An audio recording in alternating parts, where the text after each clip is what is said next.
Okay, మోకాళ్ళ నొప్పులు ఉన్న వాళ్ళు నార్మల్ గా కూర్చోండి. మిగతా వాళ్ళు మోస్ట్ ఇంపార్టెంట్ కదా, గ్యాస్ ట్రబుల్ కానీ డైజెషన్ ప్రాబ్లం కానీ చాలా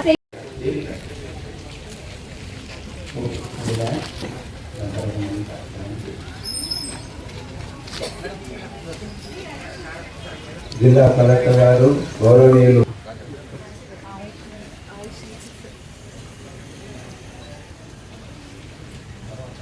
మరియు ఆర్డీఓ గారిని వేదిక అలంకరించవలసిందిగా కోరుతున్నాను.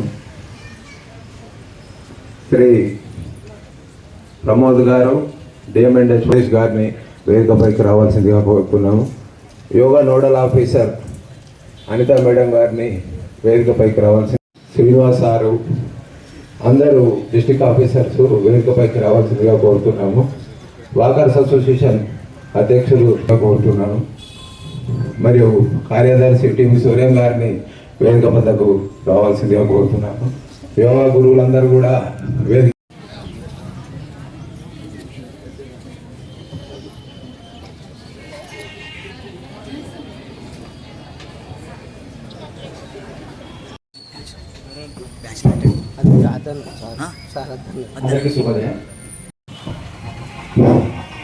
అంతర్జాతీయ యోగా దినోత్సవం సందర్భంగా గౌరవ కలెక్టర్ గారు, అడిషనల్ జడ్జి గారు, డిఎంఎల్ఏ గారు, డిసిఎస్ గారు సమక్షంలో జ్యోతి ప్రజ్వలన కార్యక్రమం. శరణ్యే త్రయంబకే లాభస్తేషాం భయస్తేషాం కృతస్తేషాం పరాభవ ఏషామిందీవరస్యామో హృదయస్థో జనార్భర్తారం ధాతారం సర్వసంపదా లోకాభిరామం శ్రీరామం భూయో భూయో నమామ్యహం. సుముఖశ్చైకదంతశ్చ కపిలో భుజకర్ణిక లంబోధరస్య విగతో విఘ్నరాజో ఘనాధిపాత్ ధూమకేతరధనాధ్యక్ష కాలచంద్రో గజానన వక్రతుండ శూర్పకర్ణో హేరంబస్కందపూర్వజః షోడశవాద్యం త్రివక్తి సంయుక్తం మన్నినా యోజితం ప్రియా గృహాన మంగళం దీపం త్రైలోక్యం తిమిరాపః పఠ్యాదీపం ప్రయచ్ఛామి దేవాయ పరమాత్మనే. సుగంధే వక్షస్థలే పుణ్యభిషాజమానే ప్రబోధమానైరభిమన్యమానే పుత్రై ఆదిదేవం సురాసురైర్వందితపాదపద్మం లోకే జరారుగ్భయమృత్యునాశన్వంతరిం నిత్యం నానాగదవిషూదనం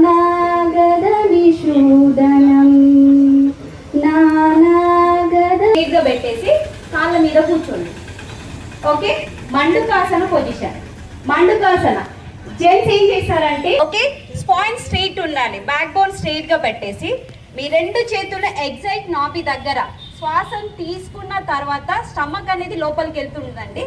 ఆ టైంలో ఎగ్జాక్ట్ నాభి దగ్గర పెట్టేసేయండి.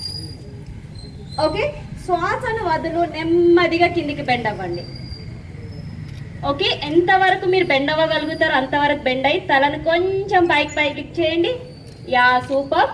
బ్రీతింగ్ హోల్డ్, శ్వాసను ఆపండి, శ్వాసను పీల్చుకోవద్దు, వదలకూడదు. 5 seconds. 1 2 3 4 5. Excellent. Slowly relax. Excellent. Now take it, breathe. Breathe out.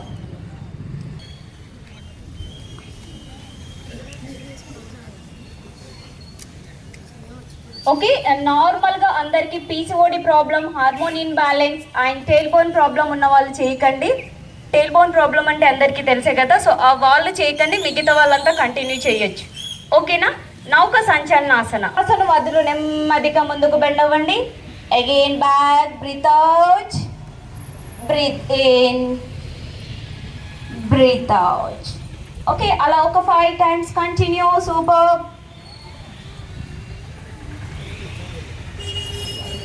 Continue. 1 2 3. Excellent. Then reverse position. So ఆసనాలు చేస్తే ఏ విధంగా మన బాడీకి లాభాలు జరుగుతాయి? ఏ విధంగా బెనిఫిట్స్ వస్తాయి అనే దాని గురించి ఇప్పుడు కొంచెం జస్ట్ షార్ట్కట్లో మనం మాట్లాడుకుందాం. సో యోగాలో back bending, front bending, twisting, balancing 4 types of asanas ఉంటాయి. సో ఇవి మన బాడీకి ఏ విధంగా ఉపయోగపడతాయి దాని గురించి జస్ట్ చిన్నగా మాట్లాడదాం. ఉదాహరణకు చెప్తాను వినండి. యోగా చేయడం వల్ల బాడీ అనేది ఫ్లెక్సిబుల్ అవుతుంది. ఫ్లెక్సిబుల్ జాయింట్స్ ఫ్లెక్సిబుల్ కావచ్చు, బోన్ ఫ్లెక్సిబుల్ కావచ్చు, అది మన బాడీలో ఫ్లెక్సిబుల్ అవుతుంది. నెక్స్ట్ వన్ ఏంటంటే ట్విస్టింగ్ చేస్తాం. ట్విస్టింగ్ చేయడం వల్ల మన బాడీలోని మజిల్స్ అనేది ఏమవుతుంది, ట్విస్ట్ అవుతున్నాయి, లాగబడుతున్నాయి మంచిగా. సో అదే మజిల్స్కి టచ్ అయి ఉన్న, ఆనుకొని ఉన్న మన నర్వస్ సిస్టమ్ కూడా ఏమవుతుంది, స్ట్రెచ్ చేయడం జరుగుతుంది, బాగా లాగడం జరుగుతుంది. సో దానివల్ల ఏమవుతుందంటే నర్వస్ సిస్టంలో ఏమైనా బ్లాక్స్ సరిగ్గా ప్రతి ఆర్గాన్కి అందకుండా ఉన్న బ్లడ్ సర్క్యులేస్ నర్వస్ సిస్టమ్ అనేది ఏమవుతుంది, కొంచెం ఫ్రీ అవుతుంది అనమాట. ఫ్రీ అవడం వల్ల ఏమవుతుంది, మనకు ఆ నర్వస్ సిస్టంలో ఉన్న ఫ్లో అవుతున్న బ్లడ్ అనేది ఇంకా మంచిగా ఫ్లోయింగ్ జరుగుతుంది. సో ఎప్పుడైతే మన నర్వస్ సిస్టంలో బ్లడ్ ఫ్లోయింగ్ మంచిగా జరుగుతుందో, ఆర్గాన్స్ అన్నిటికీ బ్లడ్ మంచిగా అందుతుందో, సో అప్పుడు ఏమవుతుంది, ఆర్గాన్ అనేది యాక్టివేట్ అవుతుంది. సో డిసీజెస్కి చాలా దూరంగా ఉంటుంది. సో ఈ ఫ్లెక్సిబుల్ జరగడం వల్ల మనకు వచ్చేది ఏంటి తెలుసా అంటే, బ్లడ్ ఇంప్రూవ్ అవుతుంది, బ్లడ్ మంచిగా జరుగుతుంది, బ్లడ్ సెల్స్ అనేది ఇంప్రూవ్ అవుతున్నాయి. బ్లడ్ సెల్స్ ఇంప్రూవ్ అవడం వల్ల ఆటోమేటిక్గా మనకు వచ్చేది ఏంటిదంటే ఇమ్యూనిటీ పవర్. ఒకసారి మన బాడీకి ఇమ్యూనిటీ పవర్ అందింది అంటే రోగాలకి మనం చాలా దూరం ఉన్నట్టు, అంతేనా కాదా? సో మన బాడీకి ఇమ్యూనిటీ అందడం కోసమే మనం ఈ ఆసనాలు చేస్తున్నాం. ఓకే, బెండింగ్ చేస్తున్నాం అండ్ ట్విస్టింగ్ చేస్తున్నాం, బ్యాలెన్సింగ్ చేస్తున్నాం, రైట్. ఇంకోటి యోగా చేసేటప్పుడు ఇప్పుడు మనం చెప్పారు, మన గురువులు చెప్పారు కదా, ఏమని, breathing and important compulsory. So breathing మనం ఎంత ఎక్కువ తీసుకుంటామో ట్విస్ట్ చేసుకుంటూ, బ్రీతింగ్ మనకి ఏమవుతుంది, లంగ్స్ నుంచి బ్లడ్కి కన్వర్ట్ అవుతుంది. సో బ్లడ్ని మళ్ళీ ఇంకా ఎక్కువగా లోపలికి మన శరీర భాగాలకు అందే విధంగా దాన్ని పుష్ చేస్తుంది అనమాట. అందుకే బ్రీత్ తీసుకుంటూ ఎక్సర్సైజ్ ఆసనాలు చేయాలి అని అనేది. ఇది మన స్పోర్ట్స్ అథ్లెట్ ఇవన్నిటికి కూడా యోగా అనేది బ్యాక్ బోన్గా చెప్పడం జరిగింది. యోగా అనేది మన ఆసన కల్చర్ యాక్టివిటీస్కి అన్నిటికి కూడా ఒక బ్యాక్ బోన్గా చెప్పడం. నోడల్ ఆఫీసర్, డిపార్ట్మెంట్ ఆఫ్ ఆయుష్ అండి. సో ఈరోజు మనము 11th ఇంటర్నేషనల్ యోగా డేని సెలబ్రేట్ చేసుకుంటున్నాము. అంటే ఒక 10 years కంప్లీట్ అయిందండి దశాబ్ది ఉత్సవాలు. యోగా వల్ల చాలా ఉపయోగాలు ఉన్నాయి, ఇప్పుడే మన అందరికీ ప్రతి ఒక్కరు వివరించారు. అండ్ ఇంటర్నేషనల్గా కూడా ఈ యోగా ప్రతి ఒక్కరు చేస్తున్నారు.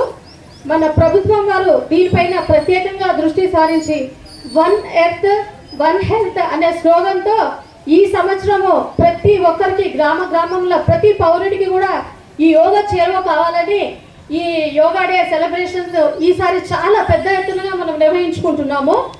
మీకు తెలియని ఇంకొక విషయము, ఇప్పుడు మండలానికి ఒక యోగా కేంద్రాన్ని కూడా ఏర్పాటు చేశారు.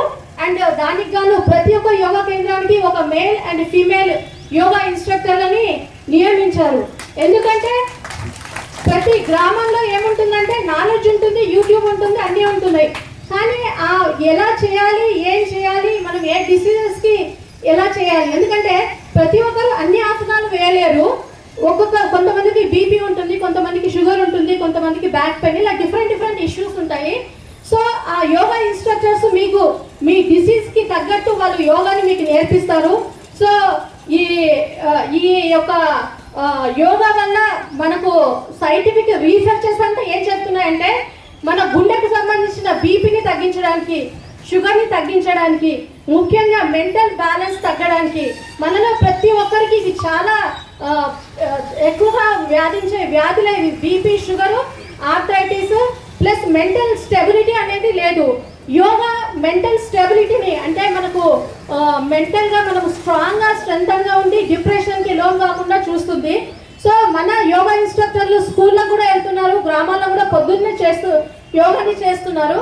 సో యోగా గురించి ఎన్నో ఉపయోగాలున్న ఈ ఆసనాలను ఈ పెద్దలందరూ కూడా తమ గ్రామాలలో నిర్వర్తించుకొని వాళ్ళ సేవలను ఉపయోగించుకోవాలని నాకు అవకాశం ఇచ్చిన ప్రతి ఒక్కరికి యోగా డేని మేము ఇంత ఎత్తున నాకు సహకరించి ఈ యోగా డేని సక్సెస్ఫుల్గా చేసినందుకు I'm really very thankful to each and everybody. నాకు అవకాశం ఇచ్చినందుకు ధన్యవాదాలు. సందర్భంగా వచ్చినటువంటి గౌరవనీయ కలెక్టర్ గారికి, జిల్లా జడ్జి గారికి, ఇతర జిల్లా అధికారులకు, ఐటీ డిపార్ట్మెంట్కి, మా డిపార్ట్మెంట్ వచ్చినటువంటి ముఖ్యంగా ప్రజలందరికీ కూడా పేరు పేరున నమస్కారం తెలియజేస్తున్నాను. మీ అందరికీ యోగా దినోత్సవం సందర్భంగా అభినందనలు తెలియజేస్తున్నాను. ముఖ్యంగా ఇప్పుడు క్లియర్గా చెప్పారు మనకు ఆయుష్ డాక్టర్ గారు, యోగా వలన ఎలాంటి ఉపయోగాలు ఉన్నాయో ఇది ప్రతి ఒక్కరికి ఉపయోగం అండి. పిల్లలకు యోగా చేస్తే వాళ్ళ ఒక ఏకాగ్రత పెరుగుతుంది, వాళ్ళ అభివృద్ధిలోకి వస్తారు. అదేవిధంగా పెద్దలు చేస్తే వాళ్ళకు ఉన్నటువంటి స్ట్రెస్ అనేది తగ్గి ముఖ్యంగా బీపీ షుగర్ రాకుండా చాలా ఆరోగ్యంగా ఉంటారు. వృద్ధులకైతే ఇది సమతుల్యాన్ని ఏర్పరుస్తుంది, కింద పడకుండా ఇంజూరీస్ రాకుండా వారు కూడా ఆరోగ్యంగా ఉంటారు. యోగా అనేది ప్రతి ఒక్కరికి ముఖ్యమండి, దయచేసి గమనించండి. మనం ఈ యొక్క యోగా దినోత్సవం రోజు ఇక్కడికి వచ్చి యోగా చేసుకుంటున్నాము. అలా కాకుండా చిన్న చిన్నవి మనం చేయగలిగేవి అన్నీ కూడా ప్రతిరోజు చేసుకుంటే ఇది మన ఆరోగ్యానికి చాలా ముఖ్యం. మన జీవితంలో ఒక భాగంగా యోగాని చేసుకోవాలి, అప్పుడే మన జీవితానికి సాఫల్యం ఉంటుంది. దయచేసి అందరూ గమనించండి. తద్వారా ముఖ్యంగా జీవన శైలిలో శైలి ద్వారా వచ్చేటువంటి వ్యాధులు, బీపీ కావచ్చు, షుగర్ కావచ్చు, గుండె జబ్బులు కావచ్చు, ఇతరత్ర వ్యాధులన్నీ కూడా రాకుండా కాపాడుకుంటాము. అదేవిధంగా ఈ మన శారీరకం దృఢత్వం అయిపోయి ఈ బ్యాక్ పెయిన్స్ కావచ్చు, సర్వైకల్ స్పాండిలోసిస్ కావచ్చు, ఇలాంటి వ్యాధులు కూడా రావు. ఇవందరూ గమనించి దయచేసి ఇది మన జీవితంలో ఒక భాగం చేసుకోవాలని సందర్భంగా ప్రతి ఒక్కరికి కోరుతున్నాను. ఈ యొక్క అవకాశం ఇచ్చిన ప్రతి ఒక్కరికి కృతజ్ఞతలు. ఎందుకంటే నేను కూడా మా కోర్టులో ఉంటుంది కాబట్టి అందువల్ల నేను కొంచెం ముందుకు వెళ్తున్నా. మరి ఈరోజు జూన్ 21, 2025 అంతర్జాతీయ దినోత్సవం సందర్భంగా మీ అందరికీ శుభాకాంక్షలు తెలియజేస్తున్నాను. మరి చాలామంది కూడా చక్కగా మాట్లాడారు కాబట్టి మరి ఆరోగ్యం ఏదైతే యోగా ద్వారా ఆరోగ్యం ఉంటుంది కాబట్టి తప్పనిసరిగా ఈరోజు కాకున్నట్లు ఈరోజు యోగా దినం ఈరోజు చెప్తున్నారు వాళ్ళందరూ. అలా కాకుండా మనం ప్రతిరోజు మన ఇంట్లో కానీ చక్కగా అందరూ చేసుకుంటే మనం ఆరోగ్యం హ్యాపీగా ఉంటాము. మరి ఎంతో ప్రెజర్ ఉంటుంది ఒత్తిడి వల్ల. మరి మేము ఆఫీసులు కూడా నిజంగా చెప్పాలంటే మాకు కూడా ఎంతో ప్రెజర్ ఉంటుంది. మళ్ళీ మాకు ముఖ్యంగా జడ్జీలు కూడా పొద్దున్న రోగాలు వస్తుంటాయి, డయాబెటిక్ కానీ బ్యాక్ పెయిన్స్ కానీ. అలా కాకుండా మేము కూడా అప్పుడప్పుడు మరి ఎంతో ప్రపంచవ్యాప్తంగా ఎంతోమంది మేధావులు మరి యూట్యూబ్ ద్వారా అన్నీ చూస్తున్నాము. అలా చేస్తున్నప్పుడు కూడా మనకి ప్రత్యేకంగా టెక్నికల్ పర్సన్స్ ఎవరు కూడా దగ్గర ఉండి ఎవరు చెప్పడం లేదు. ఏదో మన ప్రెజర్ వల్ల మనం చేసుకుని వెళ్ళిపోతున్నాం బిజీ వల్ల. కాబట్టి ఇందాక మేడం చెప్పినట్లు చాలా చక్కగా మండల లెవెల్లో కూడా చాలా చెప్తున్నారంటే టెక్నికల్ పర్సన్స్ కూడా మరి మేధావులు ఉంటారు, వాళ్ళ ద్వారా మనం చేసుకొని మరి మన అందరూ ఆరోగ్యం కాపాడుకుంటున్నాం తెలియజేస్తూ నాకు అవకాశం ప్రతి ఒక్కరికి తెలుసుకో. Thank you so much. శుభాకాంక్షలు అందరికీ కూడా. తర్వాత సెకండ్ మోస్ట్ ఇంపార్టెంట్ థింగ్, అందరూ కూడా చాలా క్లియర్గా మాట్లాడడం జరిగింది, యోగా గురువులు కానీ ఎక్స్పర్ట్స్ కానీ అందరూ కూడా. సో నేను చాలా క్లుప్తంగా ఒక 2 విషయాలు చెప్పి నేను క్లోజ్ చేస్తాను. అందరికీ కూడా చాలా ప్రాబ్లమ్స్ ఉంటాయి. ప్రతి ఒక్కరికి కూడా మనము మార్నింగ్ లేచినప్పటి నుంచి నైట్ పడుకునే దాకా ప్రతి ఒక్కరికి ప్రాబ్లమ్స్ ఉంటాయి. ఎవరికో మీద ప్రాబ్లం ఉంటుంది, ప్రాబ్లం లేక మనిషి ఉంటాడు. అందరూ కూడా మాకే చాలా పెద్ద ప్రాబ్లమ్స్ ఉన్నాయని దీంట్లో చాలా మంది ఉంటాం. అవన్నీ కూడా ఏదో ఒక రోజు మనకి హెల్త్ ప్రాబ్లం వచ్చిన రోజు ఆగిపోతాయి. హెల్త్ ప్రాబ్లం వచ్చిన తర్వాత మనకు ఒక ప్రాబ్లం ఉంటుంది, హెల్త్ ప్రాబ్లం ఒకే ఉంటుంది, ఇంక అన్ని ప్రాబ్లమ్స్ కనిపించు. అప్పటిదాకా మనకు అన్ని ప్రాబ్లమ్సే కనిపిస్తాయి. హెల్త్ పాడైన తర్వాత ఓన్లీ హెల్తే కనిపిస్తుంది, ఇంకా అప్పటిదాకా మనకి ఏం కనిపించదు. So that is important of health. దీనికి సంబంధించి ఇలాంటి రిగ్రెట్స్ అన్ని అవ్వకూడదు అనుకుంటే మనకి పరిపూర్ణంగా చివరిదాకా మనం జీవించాలనుకున్నా కూడా ఫిట్నెస్ మీద మనం చాలా కాన్సన్ట్రేట్ చేయాలి. ఒకప్పుడు ఏంటంటే మనము పొలం పనులు చేస్తుండే, లేకపోతే కట్టెలు కొట్టుకొని చేస్తుంటుండే, అప్పుడు వేరేగా ఫిట్నెస్ యోగాలు అవసరం లేకపోతుంది. ఇప్పుడు ఆల్మోస్ట్ 90% మనందరం కూడా కూర్చొని చేసే జాబ్లు ఉన్నాయి కాబట్టి మనకి ఫిట్నెస్ మీద స్పెషల్ కాన్సన్ట్రేషన్ చేయాల్సిన అవసరం ఉంది. ఒకప్పుడు 20-25 ఏళ్ళు 30 ఏళ్ళు మన యావరేజ్ మనం జీవించే టైం ఉండేది. ఒకప్పుడు 100 ఏళ్ళ క్రితం 150 ఏళ్ళ క్రితం. ఇప్పుడు అదే మనం 75, 78, 80 ఏళ్ళ దాకా మనం తీసుకొని రావడం. ఏజ్ అయితే పెంచుకోగలిగామని చెప్పి ఆ క్వాలిటీ ఆఫ్ లైఫ్ మనం పెంచుకోగలిగామా? ఒకప్పుడు ఏంటంటే 30 ఏళ్ళకి మనం ఉన్నా కూడా వాళ్ళ 30 ఏళ్ళ దాకా ఉండేవాళ్ళు. ఇప్పుడు ఏంటంటే మనకి 30-40 ఏళ్ళకి డయాబెటీస్ అన్ని రకాల ప్రాబ్లమ్స్ వస్తూ ఉన్నాయి. సో ఏజ్ పెంచుకోగలిగాం కానీ క్వాలిటీ ఆఫ్ లైఫ్ అనేది మనం పెంచుకోలేకపోయాం. సో అందుకని ఫిట్నెస్ మీద అందరూ కాన్సన్ట్రేట్ చేయాలని. అండ్ ఈ రోజు మార్నింగ్ ఇక్కడ అందరూ యాక్టివ్గా పార్టిసిపేట్ చేస్తున్నారంటే మీరు అందరూ కూడా వాకర్స్ అసోసియేషన్లో ఉన్నారు, ఫిట్నెస్ గురించి మీకు తెలిసిన వాళ్ళే. సో నేను స్పెషల్గా చెప్పక్కర్లేదు. బట్ మీరనే కాకుండా మీ ఫ్యామిలీ మెంబర్స్లో కూడా మీరు అందరూ కూడా చాలా మంది ఏజ్ కనిపిస్తూ ఉన్నారు. అందరూ కూడా మీ పిల్లలందరూ కూడా పెద్ద పెళ్లి వయసు ఉన్న పిల్లలందరూ ఉంటారు, వాళ్ళు ఎక్కడ కనిపించండి. సో వాళ్ళని మనవలు ఉంటే మనవల్ని మీ ఫ్యామిలీ అంతా కూడా ఒక్కలే మీరు ఉన్నారు వాళ్ళకి కాకుండా అందరి ఫ్యామిలీ మెంబర్స్ అందరూ కూడా చేస్తుంటే ఫ్యామిలీస్ అన్ని కూడా హెల్తీగా స్ట్రాంగ్ అవుతూ ఉంటే సొసైటీ కూడా స్ట్రాంగ్ అవుతుంది. సో దయచేసి దిస్ యోగా ఈ మీరు ఫిట్నెస్లో పార్ట్ డైలీ 1-2 అవర్స్ ఫిట్నెస్లో పెట్టుకోండి. ఒక స్పోర్ట్స్ కానీ లేకపోతే ఏదైనా ఎక్సర్సైజ్ కానీ మోస్ట్ ప్రిఫరబుల్లీ మనకి యోగా చేసుకుంటే అన్ని విధాలా కూడా మనకి హెల్ప్ అవుతుంది. సో సో ఈ అవకాశం నాకు ఇచ్చినందుకు అందరికీ థ్యాంక్ యూ సార్.